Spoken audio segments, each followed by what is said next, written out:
皆さんမင်္ဂလာပါရှင်ဒီဗီဒီယိုလေးကတော့ဂျပန်မှာကျောင်းတက်နေတဲ့ဒုတိယနှစ်ကျောင်းသူတယောက်အနေနဲ့တနေ့တာကိုဘယ်လိုဖြတ်တန်းလဲဆိုတာကို皆さんကိုပြပြပေးမှာဖြစ်ပါတယ်ပထမဆုံးတာဝန်ထမ်းဆောင်ရတော့စင်နရလာတာဝန်ပဲဖြစ်ပါတယ်စင်နရလာလေးအနေနဲ့ကိုယ့်ရဲ့အခန်းကိုတန်ရှင်းလုပ်ပါတယ်ပြီးတော့ရင်တော့မနက်စာတက်ရဲ့ကျောင်းကိုထည့်သွားဖို့နေ့လယ်စာတက်ရဲ့ကိုချက်ရပြုတ်ရတန်ရှင်းလို့ရပါတယ်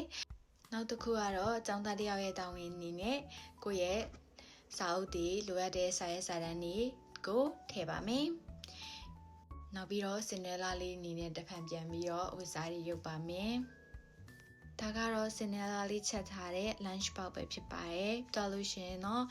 ဘတ်စကားစီးပြီးတော့ကျောင်းကိုသွားပါတော့မယ်။ကျောင်းရဲ့ပထမဆုံးအတန်းကိုတက်ရပါပြီ။ဒီတန်းက tourism နဲ့ပတ်သက်တာဖြစ်တဲ့အတွက် neuro လက်ရှိနေရဲ့ဘတ်ပူကျောင်းကိုဥပမာအနေနဲ့ professor ကနေပြီးထည့်ပြောထားတာပေါ့နော်။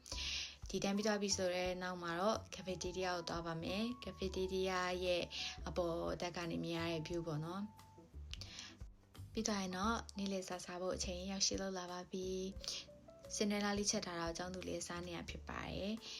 နောက်တန်းကတော့ Chinese ပါ Chinese ပြီးရဲ့နောက်မှာ hospitality operation တက်ရပါတယ်ပြီးရဲ့နောက်မှာတော့ညီမဦးရဲ့ grand show ကိုတွားကြည့်ပါတယ်ဇာလန်းကောင်းမကောင်းတော့ကျမတို့တွားကြည့်လိုက်ပါမျက်ရည်တွေကျနေရပါဘောနော်